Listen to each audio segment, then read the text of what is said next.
How long have you two been together? Just over 3.5 years. 4 years. Really? Yeah. What do you think? It's like another world. Tomorrow's a big day.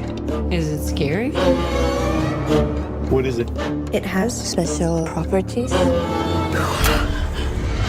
What am I going through? We just need to acclimate. I don't want to acclimate, I want to go. Absolutely not. What's happening?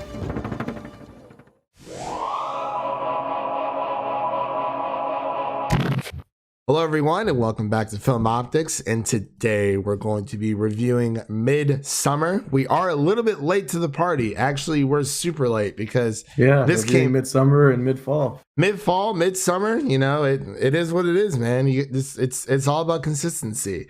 Since it came out on July 3rd this year, I was too much of a baby to go see this. And at first, I wasn't sure if I'd like it, but I actually bought it on Amazon earlier this week, and I watched it this morning, and I actually love it. So we're gonna do a review about it. It's a late review, but hey, it's still 2019, and why not? You know, it is what it is. You know, we're just gonna have some fun with it. So let me introduce myself. I'm not sure if I did or not. My name is Christian, and today I'm joined by Devin as always. How you doing today, buddy? Hello. Review number 2. Yeah, review number 2 of the same day. These reviews will be up on Sunday for you, for everyone to listen to our sweet, sweet voices. So that would be a lot of fun. And before we begin today's review, so I want to let you guys know you can listen to this review on Apple Podcasts, Spotify, Stitcher, Anchor, and Google Play as well. So we have that. And I'm just going to read the synopsis here. So a couple travels to Sweden to visit a rural home's fabled midsummer festival. What begins as a quick retreat devolves into an increasingly violent and bizarre competition at the hands of a pagan cult. I knew they were pagan. They always are. Always. Written and directed by Ari Aster and stars Florence Pugh, not Pug. Florence Pugh, never Pug, always Pugh, never Pug. Jack Raynor and Wilhelm Blumgren, just to name a few there for you. So this is going to be a full out spoiler review because it's been a few months. 5 months. 5 months since we've seen Midsommar. 4 months. Yeah. About 4 months since it's been out. So going into this, Devin, what were your initial thoughts when you saw the trailer before you even walked into the theater? The trailer is crazy because there's never been a horror movie that's set up like this, where there's not a single moment of darkness. It's like the opposite of what you expect a horror movie to be. Yeah, it's kind of like they live in Alaska, but it's always daytime, and you know it's always springtime instead of it snowing all the time. But you know. Yeah, so much of horror movies rely on darkness and being afraid of the shadows and stuff like that. And for this to come out and like subvert your expectations and just do scary shit in the sun is pretty interesting. Yeah, and like honestly, I wouldn't even say a lot of it was scary. It was just very twisted. You know, I mean, knowing me, normally I wouldn't even bother seeing a movie like this because I'm normally not a huge horror fan in the slightest, but Devin actually convinced me to watch it. So I was like, you know what? Screw it. I'm just going to buy it on Amazon. And, you know, if I like it, I like it. If I don't, I just don't. But I did love every second of it. And as you mentioned, Devin, I really do like the fact that Ari Aster made this, this thriller set in broad daylight. And I think that's really what caught my attention because I watched it early this morning. And also wanted to note there's like a lot of tension between the main characters. It builds the whole time. Yeah, it's insane. You know, like I mean, starting off from the beginning of the movie, you know, you find out that the first like 30 minutes of the movie is so intense that you just don't know what to think. Right, and it's just I've never seen a movie with such a like creative way to like set up someone's death. Like a murder suicide via garage. Yeah, so her sister set everything up by killing her parents as well. Yeah, Okay, which is like crazy to think about because like she had that like you could see that she wanted, like you could tell that they weren't communicating. Maybe she might like try to kill herself, but then to take the parents with her is just a whole nother level of insanity. Yeah, she was like, no, Danny, you can live, but me, mom, and dad, we're going out this world together. Yeah, imagine having that on your conscience and just weighing you down every day. It was pretty disturbing to see because when it first starts off, it pans over the parents and like, oh, they're sleeping. Yeah, that's what you think. But yeah, and Danny's like, oh, I've sent my sister so many emails. I'm like, why emails? Why not text? Why not write her? And then she has this whole thing just like hooked up to like her mouth, and she's like, oh, everything's going dark, and this is goodbye. How elaborate it is what makes it so creepy. It's just like so much effort was put into it. Yeah, I was like, I mean, you couldn't just like OD'd on like pills or something in the bathroom and been done with it. Like, no, she went out of her way and went above and beyond. She was like probably looking from her grave. She's like, oh, watch this.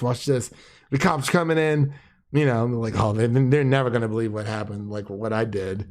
And then it was pretty messed up. It honestly feels like that could have been a movie of its own, just like that whole setup. Yeah.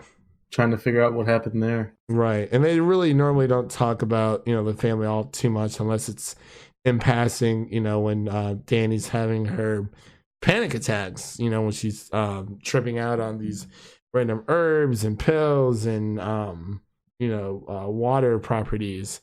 But yeah, I really did like the tension between the main characters, and it just made an interesting movie. It was very shocking, and us being huge Florence Pugh fans, I definitely had to give this a shot. And I actually hear that there's a extended edition out there. I gotta get my hands on 27 extra minutes, which is actually a fair amount. That's a lot right there. Or 24 extra minutes. Yeah. But so I guess between the guys of the group, you had Christian, you had I forgot the other people's names, honestly. Josh and Mark. And Pelle. I forgot. Pelle. He was the one who was from Sweden, right? Yeah. Yeah, and that's what I thought. I was like, bro, you could have just like let them know, like, hey, I'm like kind of sort of part of a cult, and you guys can like totally come. But like, we're going to be doing some awesome stuff since like, it's been 90 years since we did any of this. And, it's our midsummer. So like that would be really awesome. But I think the character that I hated the most is definitely Christian. He was just an all around, just like terrible, terrible person. Yeah. Like I just did not like him at all. He sounded so unsincere, and him and Danny are dating. It's been 3-4 years in the movie since they were dating, and every single time there's like confrontation, she just takes it upon herself to take the blame, even though she knows it's not her fault, but like she'll make herself think that it is. But it's not like he was being necessarily manipulative, but to a point where it seemed like she did depend on him too much. No matter how long you're dating, you still want your individuality. It didn't really seem like she had that, especially after the loss of the rest of her family, Yeah, she didn't get any support from him really when she was at her lowest point in life. Seriously, man, it was like, oh, like the guy's name is Christian. That's pretty cool. And he just was the worst, like the worst. And he stole Josh's whole study. He was literally the definition of lazy. He's like, hey, I just want to let you know I'm going to be doing this on Sweden as well. And he's like, what do you mean? This has always been a passion project of mine. And they're like, oh, well, yeah, but you're covering more of like the festival cultural side, and I can do, more of the community side of it. And he's like, no, fam, like, you always do this. It just seems very lazy. And I mean, I definitely agree. He played a really good part of, being that person who doesn't really seem to care all that much. And he was kind of just like there just to be there. And obviously he wanted to break up with Danny, but there were some times where I thought that he did care because, he did invite her to go on the trip after, they were talking about it at that party. And that was so awkward. That was super, super awkward. And then, even the conversation afterwards, she takes the blame again. for herself. I'm like, come on, Danny, like stop, come to your senses. Not everything is your fault, you know what I mean? But yeah, I guess she was more willing to make their relationship work, but that did not go well over there, did it? And that was pretty bad. But I really liked Mark. He was kind of like the comedic relief. Oh yeah, the cracking jokes the whole time. The guy who pissed on the tree. Yeah, and he didn't know. I was like, okay, you know, he pissed on the sacred tree. Well, yeah, and at first I was like, why would you do that, bro? You know, like you see all these people be dressing out here, and you know they worship, you know, all these many gods, and it's just crazy. And then you know he takes a piss on a tree, and then this guy like flips out, but like no one told him, but he gets killed for it. I don't know what was going on with his. Yeah, that's one of my biggest gripes. Having an off-screen killing like that kind of is annoying. Especially him and the other guy who was married. You know, both of their screens were off death, off screen. Excuse me, not off death. Yeah. But that was kind of weird. But you know, we definitely saw Christian's end doing, so that was pretty satisfying to say the least. And then you know, Florence's like smile at the very end. It was just all the flowers that she was. It looked so weird. It really did. So like cool. she was just covered. And the flowers in were like blinking and stuff. It was creepy. Yeah, and especially when they first get there, you know, they're tripping on stuff, and like you know, Danny has like a panic attack because you know she just lost her loved ones, and her birthday was during Midsommar, and she ends up being the whatever kind of queen it was. I totally forgot. I think it was. Oh no, was it the Midsummer Queen? I don't remember. Something like that. We'll just call her the Midsummer Queen. People will know what we're talking about. Because like she kind of accidentally like falls into that, and then she ends up winning, and then she becomes like the queen for however long it's supposed to be, and then from there it just. I think what was like the most disturbing shot to you in this movie? Most disturbing shot?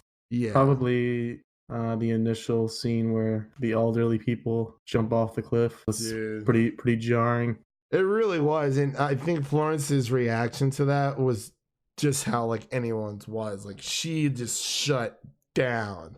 Yeah, and like a lot of in people shock. Did. Yeah, like I was like, oh, you know, what is she doing? What is she doing? I mean, you saw it coming the whole time, but it was still like, whoa. Yeah, because like they visceral. Because they explain, you know, what happens when you hit like 72 or whatever, and it's like, oh, you know, like you die, or like they give up their bodies. I'm like, but do you really have to like jump from like a 25-foot like cliff though? Yeah, and like, the one guy like jumped and then didn't die. I was like, oh god, his legs were so messed up, and then there's like 3 people who smashed his head, and I'm like, okay, I think he's dead. It's cool, you know. The practical effects were so good.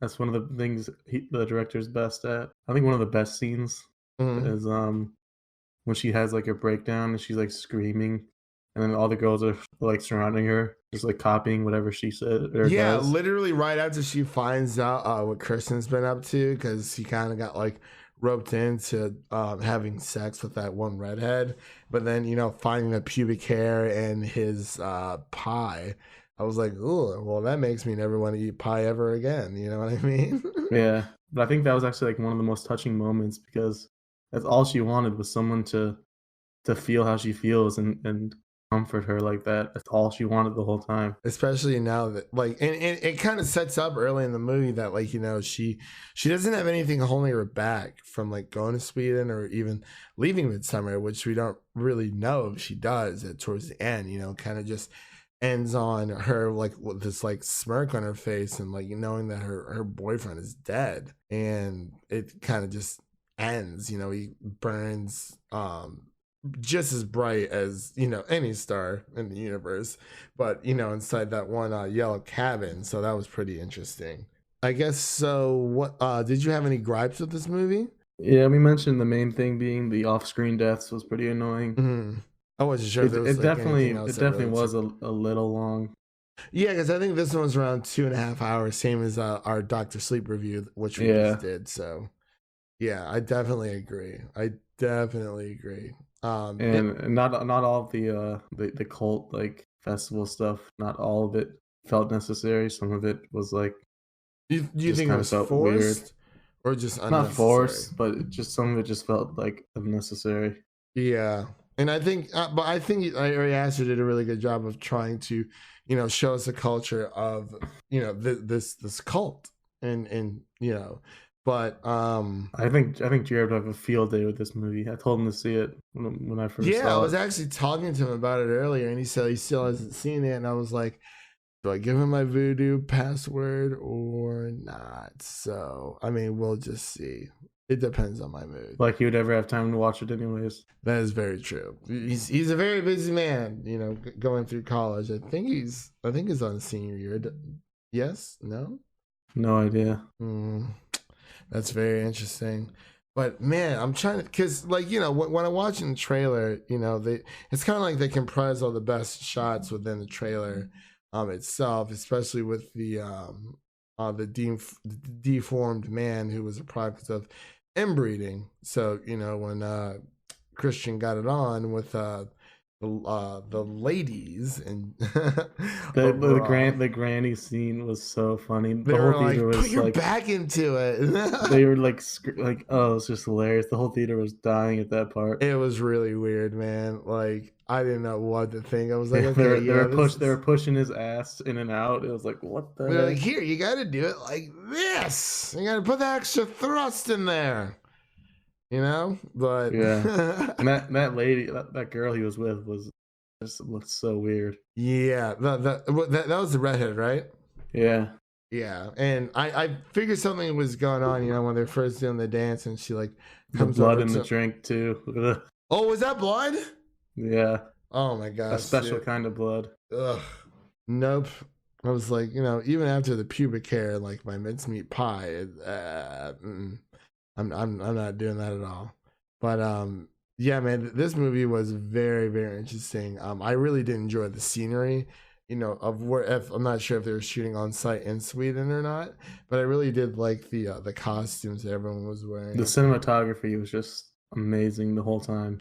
It really was. It really, really was. So pacing wise, you think this did a better pacing wise than Doctor Sleep, or the other I definitely think this one could have done a little bit better.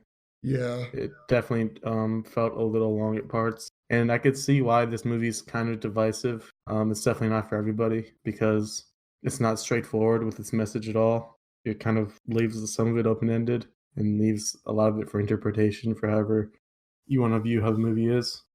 Yeah. And not a lot of people like that.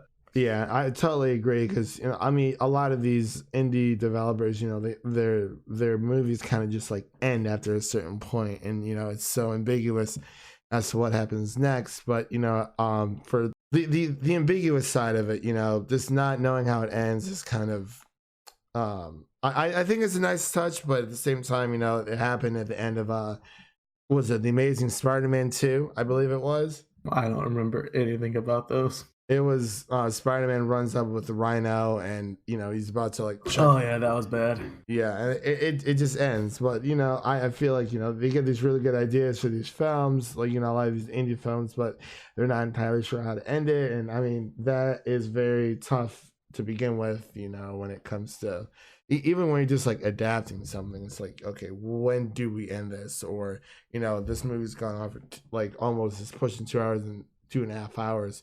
When do we end this? Obviously, but with the extended cut, that's something I definitely want to check out, and I really hope I get my hands on it for sure. But you ready to wrap up here and do scores? Yeah. All right. So, what would you give Midsommar out of 100? I think the initial score I gave it when I first saw it was 80. I think I'll stick with that. Definitely solid. Okay, I got you. I will actually, I will also go with an 80. Because on Letterboxd right now, I have it as a 4 out of 5, and I feel like that is a solid place to land with this film. If you like thriller, horror, suspense, I would say this is more of a thriller than a horror movie. But if you like those kind of movies, definitely give this check this out. I think it's like $20 on Amazon right now for the disc and the digital.